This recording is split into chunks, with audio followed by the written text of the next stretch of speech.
नमस्कार मित्रों, मैं आचार्य कल्की कृष्णन astrodyom.com से।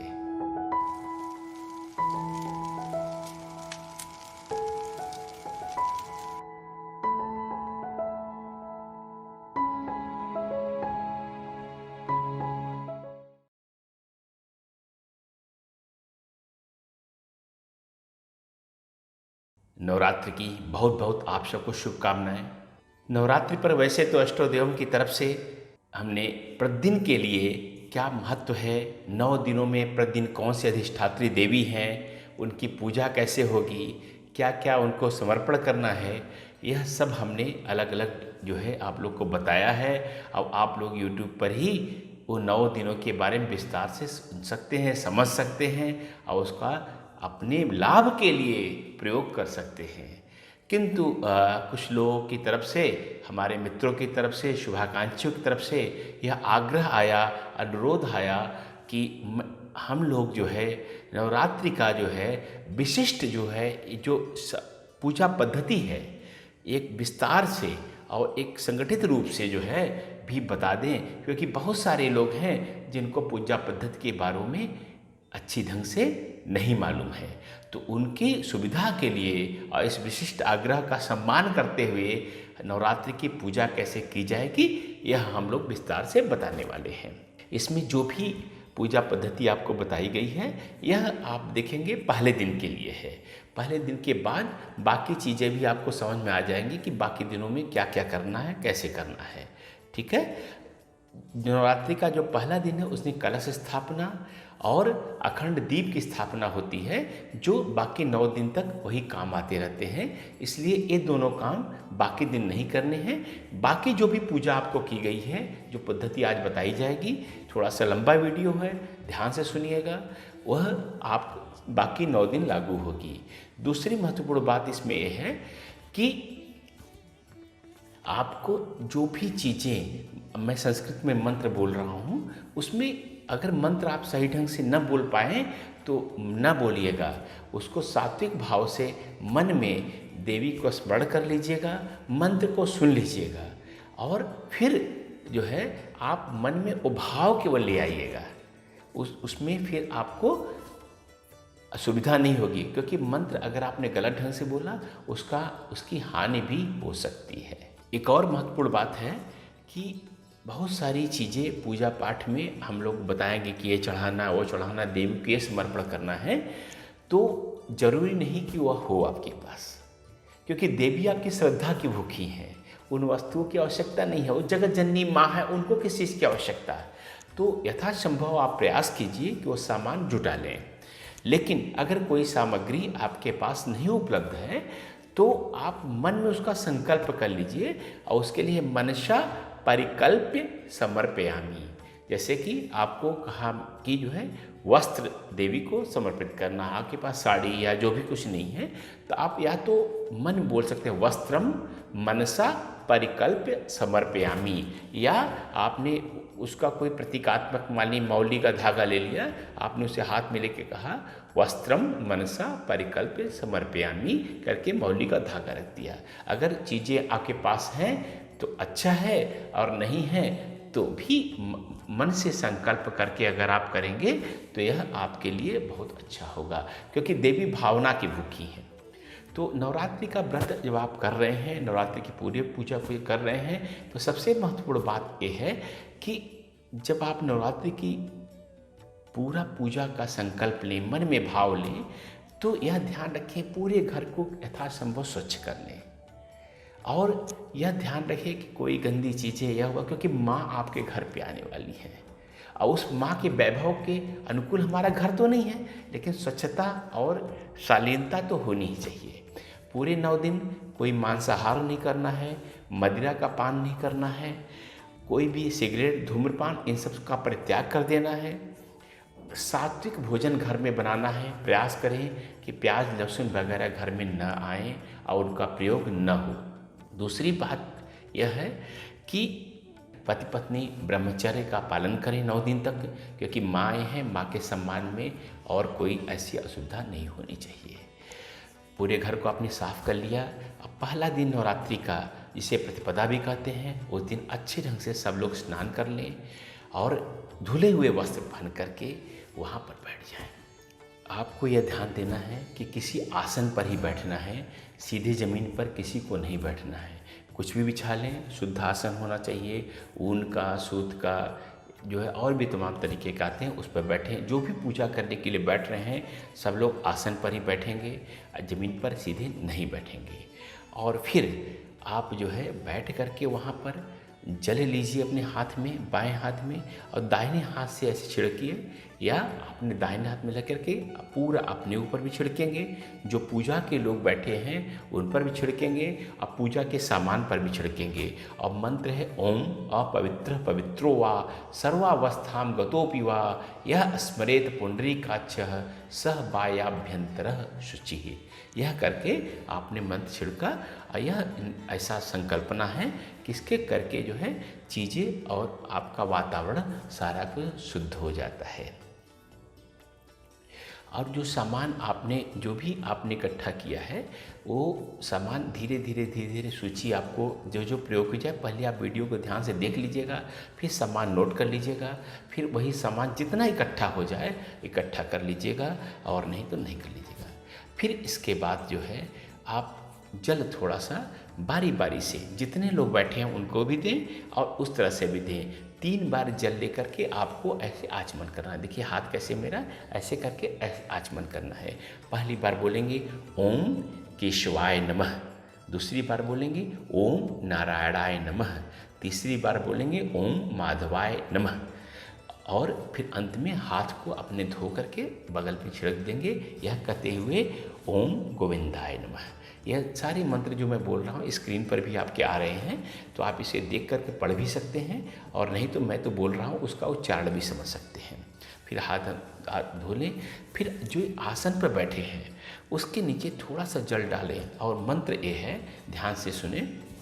ओम पृथ्वी त्वया धृता लोका देवी त्वयं विष्णुदाधिता त्वं च धारमयाम देवी पवित्रम कुरु चासनम। इसको मंत्र थोड़ा छिड़कने से आसन की शुद्धि हो जाती है।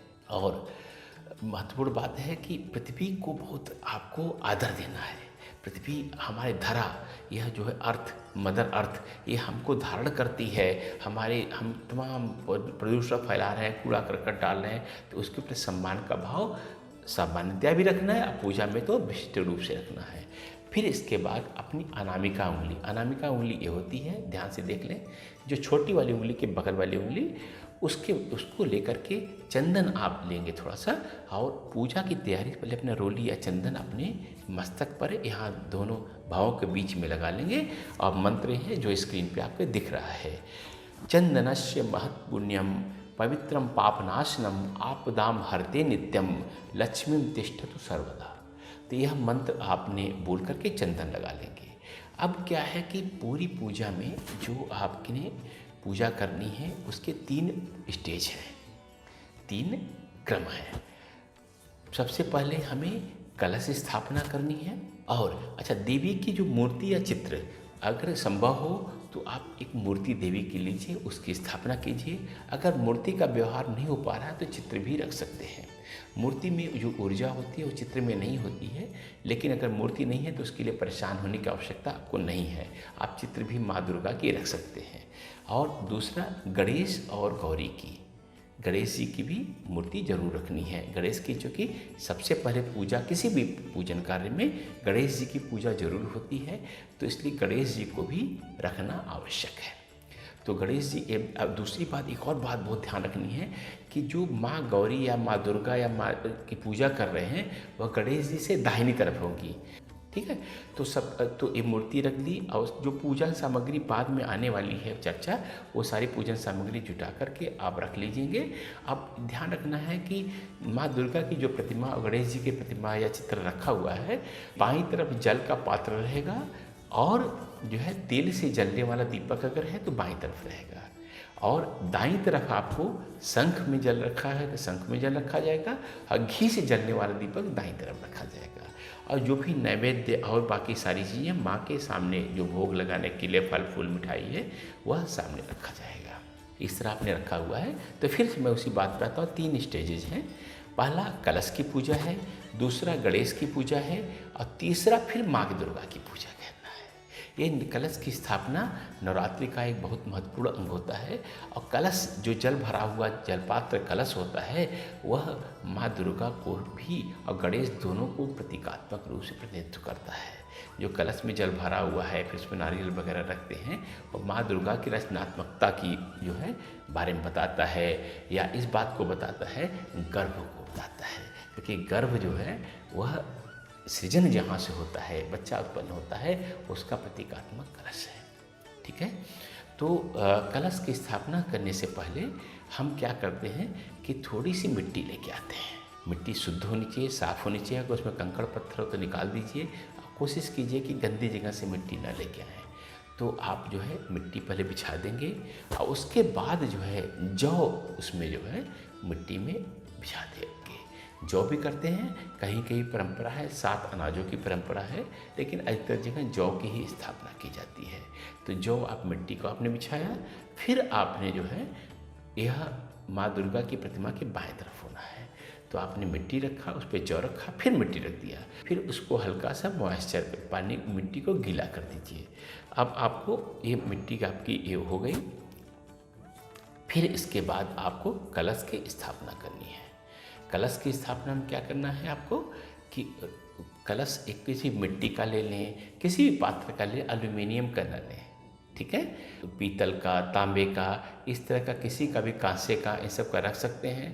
प्रयास करें कि लोहे का न हो, लेकिन अगर आपके पास और कोई विकल्प न हो तो स्टेनलेस स्टील जो है, जिस पे लोहा, जिस पे जंग नहीं लगता है, उसका भी कलश स्थापना कर सकते हैं। तो कलश जो स्थापना की जाएगी उसमें क्या करना है कि आपको 3 बार उसके जो कलश का जो गला होता है जिससे ऐसे पकड़ते हैं, उसमें 3 बार मौली से आप लपेटेंगे और उस पर पूरे कलश पे स्वास्तिक का चिन्ह बनाएंगे। कोशिश कीजिए रोली या सिंदूर से स्वास्तिक का चिन्ह बनाएं। फिर जो है आप जहाँ पर आपने मिट्टी बनाई हुई है, जिस पर जौ रखा हुआ है, आपने जौ का मिट्टी जो उस पर अष्टकमल दल में स्थापित करें। कहीं कहीं परंपरा है कि कलश को एक जो है चौकी पर भी स्थापित करते हैं। अगर ऐसा कर रहे हैं तो चौकी पर भी रोली या सिंदूर से या हल्दी से अष्टकमल दल बना लें, और नहीं अगर मिट्टी पर सीधे रख रहे हैं तो उस पर भी अष्टकमल दल बना लें। फिर अष्टकमल दल जो बनाया हुआ है उस पर सीधे अपने कलश को रख दीजिए। ठीक है। अब कलश में जो सुंदर से सुसज्जित कर लिया उसमें जल डाल दें। जल जब डालेंगे आप जो है उसमें पूरा भर दें और कोशिश करें जल में थोड़ा सा कोई सुगंधित या कपूर भी मिला दें। फिर उसमें चंदन डालेंगे, सरौषधि होती है, सरौषधि में आप शिलाजीत, हल्दी, दूब डालते हैं, पवित्री डालते हैं। पवित्री की जो कुश आपने देखा होगा जिसको पकड़ के संकल्प कराया जाता है, वो कुश को डाल देंगे। सप्तमृत्तिका डालेंगे। सप्तमृत्तिका क्या होती है? वो 7 जगह से आप मिट्टी लेके आए हैं जो है उस मिट्टी को भी डाल देंगे। फिर सुपारी जो खड़ी बिना तोड़ी हुई सुपारी उसको डालेंगे। फिर आप जो है उसमें कोई दक्षिणा डालेंगे। ठीक है ना। दक्षिणा मतलब कोई भी जो है सिक्का, कॉइन, ये सब कलश में आप डाल देंगे। फिर उसके ऊपर जब आपने सब डाल दिया है तब उसके ऊपर 5 पल्लव यानी 5 पत्तों से सुसज्जित करेंगे। परंपरा ये है कि ये पत्ते जो है बरगद, गूलर, पीपल और आम के होते हैं, लेकिन अगर ये पाँचों नहीं मिल पाते हैं तो केवल आम के 5 पत्तों से ही आप सुसज्जित करते हैं। ये हो गया। अब जो है कलश के अपने एक लाल कपड़े से उसको अच्छे से सुसज्जित कर लें, उसको सुंदर बना दें। अब इसके ऊपर एक कटोरा ले लें, मिट्टी का भी हो सकता है, किसी और पात्र का भी हो सकता है, एल्यूमिनियम का डालें, उसमें पूरा चावल भर दें। ये उसे पूर्ण पात्र कहते हैं। यह समृद्धि की निशानी है। जो आपका पूरा इसमें भरा हुआ है, वो जो चावल भरा हुआ है वह उसके ऊपर रख देंगे। अब आपके सामने अब जो है अब रख दिया। अब नारियल एक लीजिएंगे आप जो है नारियल जो है, नारियल फिर गर्भ का प्रतीक है। नारियल पर आप पूरा लाल कपड़ा लपेट दें और फिर उसके मौली से आप जो है उस कपड़े को बांध दें। ठीक है ना। अब ये ध्यान रखना है कि नारियल का जो मुख होता है, नारियल मुख वहाँ होता है जो जहाँ से जुड़ता है, अपनी डाल में लटकता है, वह मुख न तो ऊपर की तरफ होगा और न नीचे की तरफ होगा। इस बारे में बहुत प्रसिद्ध श्लोक है जो स्क्रीन पे अब आपको दिखाई देगा। अधोमुखम शत्रु विवर्धनाय ऊर्ध्वस्य वस्त्रम बहुरोग वृज्य प्राची मुखम वित्त विनाशाय तस्मात् शुभम सम्मुख्य नारिकेल। तो इसमें कहा गया है कि अगर आपने ऊपर की तरफ रखा तो जो है शत्रु बढ़ते हैं, ऐसे नीचे रखने पर रोग बढ़ते हैं, तमाम चीज़ें हैं। नारियल का मुख कैसा होना चाहिए? आपकी तरफ होना चाहिए। तो आप उसको चावल पर नारियल को जो मुख है, जहाँ पर आपने देखा होगा छीलने पर आंखें भी निकल दिखती हैं, वह आपकी तरफ होना चाहिए। इससे आपकी सुख शांति में वृद्धि होगी। ये नारियल वाला लोग ध्यान नहीं देते हैं, इसलिए जो है आपको बहुत स्पष्ट रूप से बताया गया है। अब क्या करेंगे कि अब आप जो है हाथ में जल लेकर के अच्छा डालेंगे और थोड़ा फूल लेंगे। अब कलश में वरुण देवता का विशिष्ट रूप से आवाहन करेंगे और आवाहन करेंगे और सभी देवी देवताओं का कलश में आवाहन करेंगे कि आप आएँ, क्योंकि आप एक महत्वपूर्ण काम करने जा रहे हैं। 9 दिन तक अपनी पूजा करने जा रहे हैं, तो उन देवी की आराधना करने जा रहे हैं, तो वह देवता भी आकर के आपका सहयोग करें। और इसके लिए जो है मंत्र जो है हाथ में लेकर के, ये स्क्रीन पे आ रहा है, कलशे वरुणाद्या वाहित देवता सुप्रतिष्ठिता वरदा भवन्तु।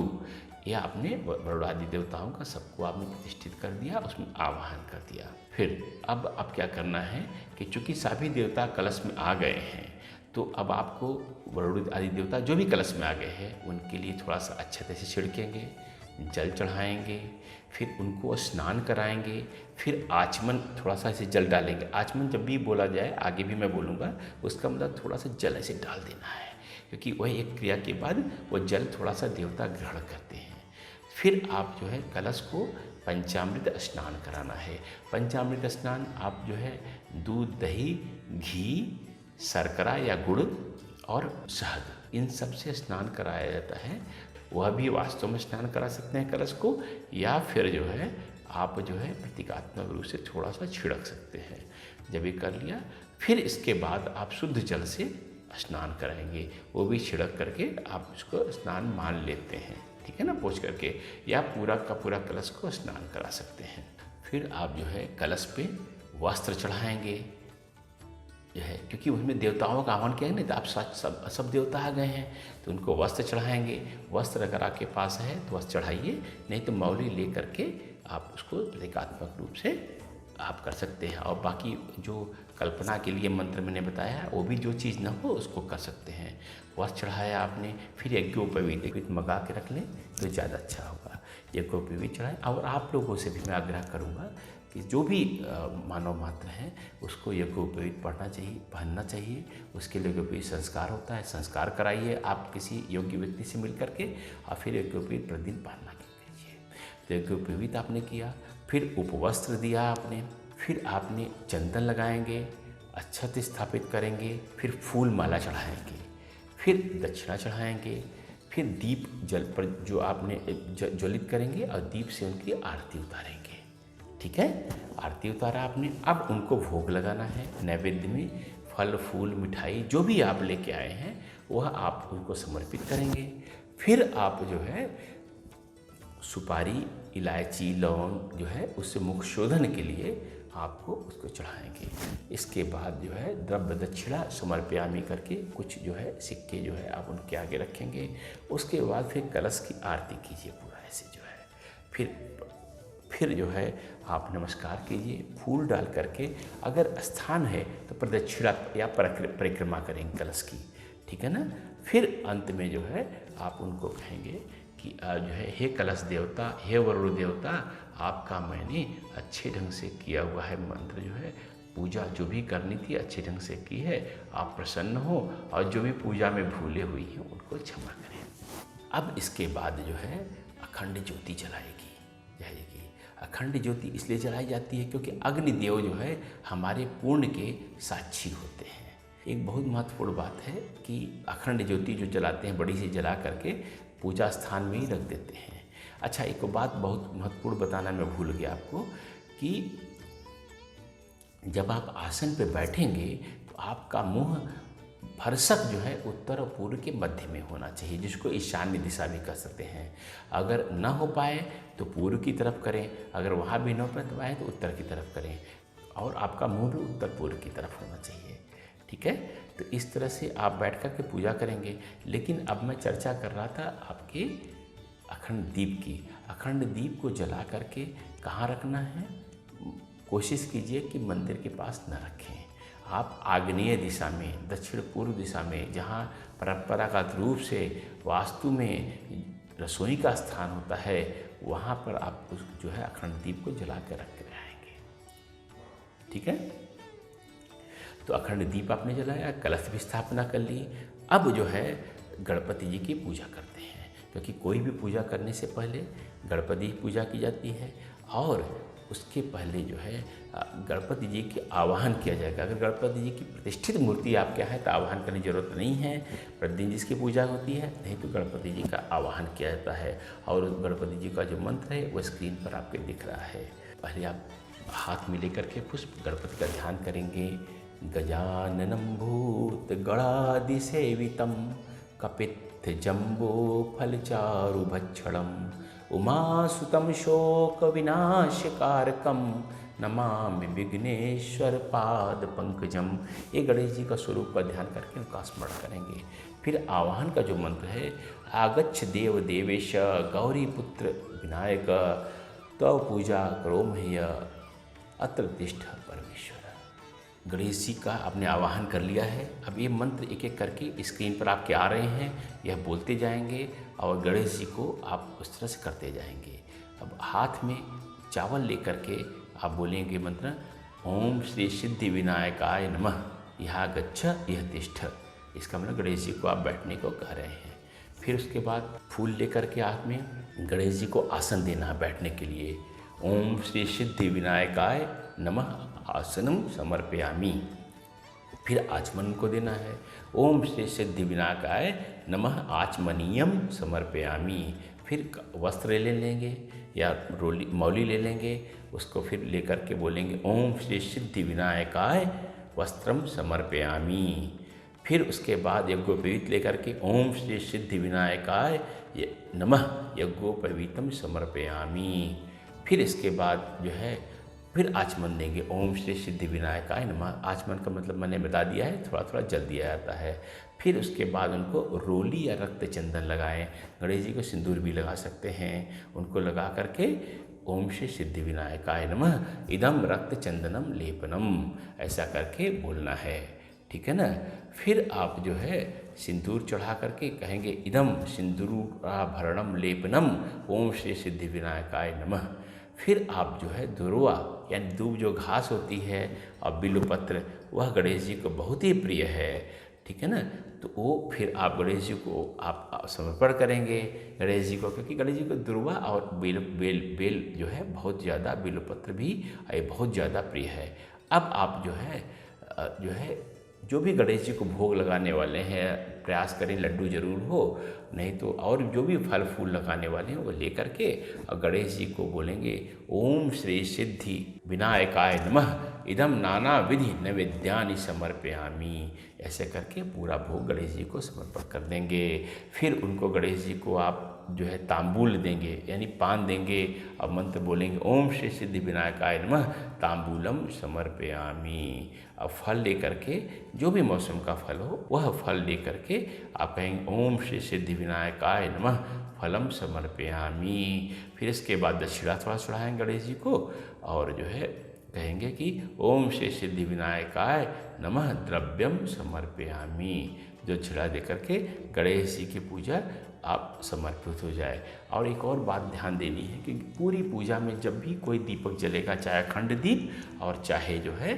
गणेश जी को या दुर्गा जी को जो भी दीप जलेंगे या कलश को दीप जलेंगे, वह उनमें संख्या विषम होनी चाहिए बत्तियों की, 1, 3, 5, 7 इस तरह से दीपक लेके चलना है। ठीक है ना।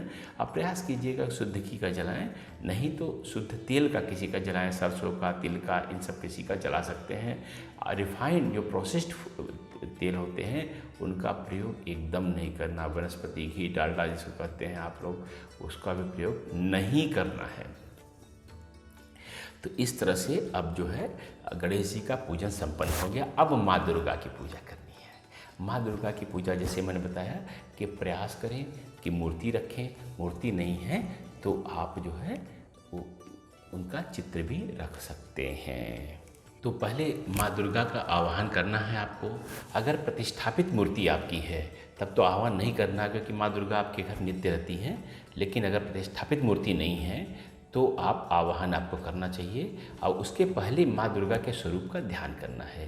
तो आँख को मूंद लीजिए, माँ दुर्गा को अपने नेत्रों के समक्ष लाइए और उनका स्वरूप का ध्यान कीजिए और मंत्र बोलिए जो स्क्रीन पे आ रहा है। सर्व मंगल मांगल्ये शिवे सर्वार्थ साधिके शरण्ये त्र्यंबिके गौरी नारायणी नमस्तुते। तो अब इसके बाद आपने ध्यान किया, अब आवाहन करना है। आवाहन करने के लिए जो मंत्र है स्क्रीन पर लिखा हुआ आ रहा है, श्री जगदम्बाय दुर्गाय नमः दुर्गा देवीम आवायामी। यह मंत्र जो है लिखा हुआ भी है, इसको बोल भी सकते हैं। जब आप माँ दुर्गा आ गई तब आपको क्या करना है, आसन देना है। आसन के लिए मंत्र है श्री जगदम्बाय दुर्गाय नमः आसनार्थे पुष्पाणि समर्पयामि। ऐसा करके आप जो है उनको फूल थोड़ा समर्पित कर दीजिए। श्री जगदम्बाय दुर्गाय नमः हस्तयो अर्घ्यम समर्पयामि। ये अर्घ्य का मंत्र हो गया। इसके बाद फिर आचमन का मंत्र है। आचमन थोड़ा सा जल छोड़ेंगे। श्री जगदम्बाय दुर्गा दिव्ये नमः आचमनम समर्पयामि। फिर स्नान करना है। स्नान के लिए जो है जल जब आप रखेंगे जो है तो उसके लिए मंत्र है श्री जगदम्बाय दुर्गाय नमः स्नानार्थम जलम समर्पयामि। फिर आप जो है देखिए आचमन जो स्नान कराना है इसमें पंचामृत से भी स्नान करा सकते हैं। पहले आपने दूध से नहलाया, फिर दही से नहलाया, फिर शर्करा डाली, फिर आपने घी से नहलाया, फिर आपने मधु डाला और फिर अंत में पूरे पंचामृत से स्नान कराया जो है, जिसका मंत्र है श्री जगदम्बाय दुर्गा दिव्ये नमः पंचामृत स्नानम समर्पयामि। तो ऐसे भी कर सकते हैं और नहीं तो केवल सीधे जल से कर सकते हैं। तो अगर पंचामृत से स्नान कराया है तो फिर आप जो है एक सुगंधित जल से जो है जिसमें कर्पूर और तमाम चीज़ें पड़ी हुई हैं उससे स्नान कराएंगे, जिसको गंधोदक स्नान के लिए मंत्र है श्री जगदम्बाय दुर्गाय दिव्ये नमः गंधोदक स्नानम समर्पयामि। जब गंधोदक से स्नान करा लिया उसके बाद फिर शुद्ध जल से स्नान कराएंगे, सादा ही पानी से स्नान कराएंगे जो है, और शुद्धोदक कहते हैं उसको। और उसके लिए मंत्र है श्री जगदम्बाय दुर्गाय दिव्ये नमः शुद्धोदक स्नानम समर्पयामि। अब देवी ने स्नान कर लिया, फिर एक आचमन के लिए जल थोड़ा सा डालेंगे और उसके बाद फिर देवी को आप वस्त्र देंगे। श्री जगदम्बाय दुर्गा दिव्ये नमः वस्त्रम समर्पयामि। वस्त्र देने के बाद फिर आप जो है उपवस्त्र देंगे, जैसे कि ब्लाउज होता है या यह होता है और उपवस्त्र होते हैं शरीर में साड़ी के अलावा, उनके लिए जो है श्री जगदम्बाय दुर्गा दिव्ये नमः उपवस्त्रम समर्पयामि। अब आप सौभाग्य सूत्र देंगे। सौभाग्य सूत्र जो मंगल सूत्र जो है विवाहित वस्तें पहनती हैं उसके लिए है श्री जगदम्बाय दुर्गा दिव्ये नमः सौभाग्य सूत्रम समर्पयामि। फिर देवी को आप चंदन देंगे। उसके लिए मंत्र है श्री जगदम्बाय दुर्गा दिव्ये नमः चंदनम समर्पयामि। देवी को आप चंदन के माथे पर जो है लगा भी सकते हैं और जो है या ऐसे ही आप ऐसे छिड़क सकते हैं मंत्र देवी के ऊपर। चित्र है तो दूसरे ढंग से करेंगे, मूर्ति है तो आप प्रॉपर उनको कपड़े पहनाइए, उनको उपवस्त्र पहनाइए, चंदन प्रॉपर लगाइए। अगर चित्र केवल है तो कपड़े आप पीछे से इसी चित्र पर रख सकते हैं। तो दोनों में प्रक्रिया वही रहेगी, लेकिन अगर मूर्ति रहती है तो थोड़ी सुविधा हो जाती है। फिर आप देवी को हरिद्रा चूर्ण, हल्दी का चूर्ण जो है देंगे जो है देवी को। श्री जगदम्बाय दुर्गा दिव्ये नमः हरिद्राम समर्पयामि। फिर जो है कुमकुम या रोली समर्पित करेंगे। श्री जगदम्बाय दुर्गा दिव्ये नमः कुमकुमम समर्पयामि। इसके बाद सिंदूर का आता है। ये थोड़ा सा आपको ये बहुत महत्वपूर्ण बात लोग गलती कर देते हैं कि पहले 2 दिन जो है देवी को सिंदूर नहीं चढ़ाया जाता है, क्योंकि वह विवाहिता नहीं है। शैलपुत्री और ब्रह्मचारी रूप में सिंदूर नहीं चढ़ाया जाता है। तो अगर 9 रूपों में आप पूजा कर रहे हैं तो पहले 2 दिन सिंदूर नहीं चढ़ाइए। अगर एक ही तरह से केवल माँ दुर्गा की पूजा कर रहे हैं तब आप सिंदूर 9 दिन चढ़ा सकते हैं। लेकिन अगर आप शैलपुत्री, ब्रह्मचारी, चंद्रघंटा इस तरह से पूजा कर रहे हैं तो पहले 2 दिन सिंदूर देवी को नहीं चढ़ाना है। अगर सामान्य रूप से पूजा कर रहे हैं तो आप जो है उसको करिए जो है। तो श्री जगदम्बाय दुर्गा दिव्ये नमः सिंदूरम समर्पयामि, ये सिंदूर का मंत्र हो गया। मंत्र सारे स्क्रीन पर आपको लिखे आ रहे हैं तो आप उनको देख करके पढ़ सकते हैं, समझ सकते हैं। फिर देवी को कज्जल आप देंगे। कज्जल मतलब जो काजल जो आँखों में लगाया जाता है वह श्री जगदम्बाय दुर्गा दिव्ये नमः कज्जलम समर्पयामि। फिर आप देवी को आभूषण जो है चढ़ाएंगे जो है, माने ज्वेलरी या गहने, उसका मंत्र है श्री जगदम्बाय दुर्गा दिव्ये नमः आभूषणम समर्पयामि या आभूषणानि समर्पयामि। फिर फूलों की माला सुंदर आपने हाथों से जो बनाई हो या खरीद के लेके आए हो उसको चढ़ाएंगे। उसके लिए मंत्र ये है श्री जगदम्बाय दुर्गा दिव्ये नमः पुष्पमाला समर्पयामि। फिर जो है सौभाग्य पेटिका। सौभाग्य पेटिका क्या है जो है वह है जो श्रृंगार का बॉक्स होता है वो मिलता है आपको जो है, इसमें तमाम श्रृंगार चूड़ियाँ वो तमाम चीज़ें जो है बनी बनाई मिलती है। आप बना भी सकते हैं, नहीं तो आप श्रृंगार का सामान बॉक्स कहेंगे तो वो भी मिल जाता है। तो उसको जो है आप जब समर्पित करेंगे श्री जगदम्बाय दुर्गा दिव्ये नमः सौभाग्य पेटिकाम समर्पयामि। अब जो है दीपक जलाएंगे। देवी ने श्रृंगार कर लिया है, पहले धूप जलाएंगे देवी को पूरा देखते हुए और मंत्र बोलेंगे श्री जगदम्बाय दुर्गा दिव्ये नमः धूपम समर्पयामि या धूपम आघ्रापयामि। ये दोनों में से कोई भी मंत्र बोल सकते हैं। फिर दीपक अब आपको जलाना है। दीपक जला लिया है आपने, जो अखंड दीप जलाया उससे भी आरती कर सकते हैं ला करके, नहीं तो एक छोटा सा दीपक इसके लिए जलाइए। अखंड दीप जो आपने जलाया है वह आग्नेय दिशा में रख दिया है, वहाँ 9 दिन तक जलता रहेगा। एक और बात जो है अखंड दीप को बुझने नहीं देना है, उसमें ध्यान देते रहिए, घी डालते रहिए। और कोई कोशिश करिए कि जो व्यक्ति जो है घी डाला है वही हर दिन डालेगा जो है। नहीं है अगर संभव तो घर के और लोग भी डाल सकते हैं, लेकिन प्रयास कीजिए कि वही व्यक्ति घी डालता रहे। और घी और बाकी दीपक के नियम मैंने बता ही दिए हैं आपको। दीपक का बहुत महत्वपूर्ण बात है, कभी उसको फूंक करके बुझाना नहीं चाहिए, गंदे हाथों स्पर्श नहीं करना चाहिए, उसमें घी में कोई गंदी चीज़ें नहीं डालनी चाहिए।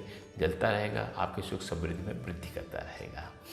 तो आपने दीपक देवी को दिखाया और उसमें क्या बोलेंगे श्री जगदम्बाय दुर्गा दिव्ये नमः दीपम दर्शयामि। समर्पण नहीं करें, दीप को दिखा रहे हैं हम देवी को, ठीक है ना। अब देवी को आपको नैवेद्य देना है, माने फल फूल मिठाई जो भी सात्विक फूल देना है। उसमें कोई भी गंदी चीज़ें, गंदे हाथों से छुई हुई चीज़ें, कोई मांसाहार से छुई हुई चीज़ें कभी भी देवी को अर्पण नहीं करना चाहिए। देवी सात्व भाव को चाहती हैं और सत्य भाव वाले भक्तों का भला भी करती हैं। तो उसके लिए मंत्र है जो स्क्रीन पर लिख के आ रहा है श्री जगदम्बाय दुर्गा दिव्ये नमः नैवेद्यम निवेदयामि नैवेद्यांते त्रिवारम आचमनीयम जलम समर्पयामि। इसका मतलब जब नैवेद्य देवी ग्रहण कर लें, आप उधर मुँह करके आप कर लें। फिर जब ऐसे संकल्पना आपको सोचना है कि देवी ग्रहण कर रही है आपके जो फल फूल मिठाइयों को, फिर आप 3 बार आचमन कर देंगे, जिसका मतलब मैं बोल चुका हूँ। फिर उसके बाद फल समर्पण करेंगे, जो ऋतुफल हो सामान्य रूप से वही आपको अर्पण करना है देवी को। श्री जगदम्बाय दुर्गा दिव्ये नमः फलानि समर्पयामि। कोशिश कीजिए ज़्यादा 1-2 से ज़्यादा फल हो। और फिर अंत में तांबूल या पान जो मुख शुद्धि के लिए देवी को चाहिए उसको जो है समर्पण करेंगे। श्री जगदम्बाय दुर्गा दिव्ये नमः तांबूलम समर्पयामि। फिर आप जो है कुछ धनराशि जो है सिक्के, कॉइन या नोट जो भी आपको मतलब पैसा चढ़ाना है देवी को, और उसका मंत्र श्री जगदम्बाय दुर्गा दिव्ये नमः द्रव्य दक्षिणाम समर्पयामि। फिर अंत में फिर देवी की अच्छे ढंग से आरती करेंगे और कहेंगे श्री जगदम्बाय दुर्गा दिव्ये नमः आरतिकम समर्पयामि। ऐसा करके और देवी की आरतियाँ बहुत सुंदर सुंदर हैं, आप लोग जो है वो करके आप जो है कर सकते हैं जो है, और गा सकते हैं उनको अच्छे सुमधुर स्वरों में पूरे परिवार के साथ, जिससे देवी को प्रसन्न हो। उसमें बहुत ज़्यादा आपको किसी फिल्मी स्टार की तरह गाने की जरूरत नहीं है, लेकिन अच्छे मन से गाएं, श्रद्धा से गाएं। फिर जो है एक मंत्र होता है, देवी अगर संभव हो आप जहाँ मूर्ति स्थापित की उसकी परिक्रमा करें। परिक्रमा प्रदक्षिणा का बहुत वैज्ञानिक महत्व है, वो कभी हम किसी और यूट्यूब वीडियो पर बताएंगे आपको, तो वो कर लें। और मंत्र उसके लिए है, यानि कानि च पापानि जन्मांतर कृतानि च तानि सर्वाणि नश्यन्तु प्रदक्षिणा पदे पदे प्रदक्षिणाम समर्पयामि। ऐसा परिक्रमा करके, ऐसा मंत्र बोल करके देवी के सामने ऐसे करना है। और फिर अंत में जो है देवी के सामने आपको क्षमा याचना करनी है, क्योंकि पूजा पाठ हमने की है, बहुत सारी भूलें हुई हैं। आप उसकी मंत्र में बोल दे रहा हूँ मैं आपको, लिख के स्क्रीन पर आ भी रहा है, लेकिन आवश्यक नहीं है। भावना से आप देवी से क्षमा मांग लीजिए। तो न मंत्रम नो यंत्रम यद्यपि न च जाने स्तुतिमहो न चाह्वानम ध्यानम तदपि च न जाने स्तुत कथा न जाने मुद्रास्ते तदपि न जाने विलपनम परम जाने मातस्त्व अनुसरणम क्लेशहरणम। फिर जो है जब आपने जो है क्षमा याचना कर ली, तब देवी को साष्टांग दंडवत करें पूरा झुक करके, और उसके बाद फिर देवी का प्रसाद ग्रहण करें। अपने इष्ट मित्रों में परिवारजनों प्रसाद बांटें, आप भी ग्रहण करें। अगर आप केवल फलाहार पे हैं तो फल ग्रहण करें, और जैसे भी जिस तरह से आपने व्रत किया हुआ है उस तरह से आपको जो है ग्रहण करें, उत्सव मनाएं। फिर 9 दिन आपको करना है। 9 दिन में विशिष्ट जो फल फूल है वो आपने 9 दिनों का अलग अलग हम लोगों ने वीडियो बनाया हुआ है, उसको देख करके आप वही फल, वही रंग, वही इस तरह के कर सकते हैं। अगर 9 दिनों की करना है आपको, वह वीडियो बहुत अच्छे ढंग से बनाए गए हैं, उसमें कुछ उपाय बनाए गए, जरूर देखिए।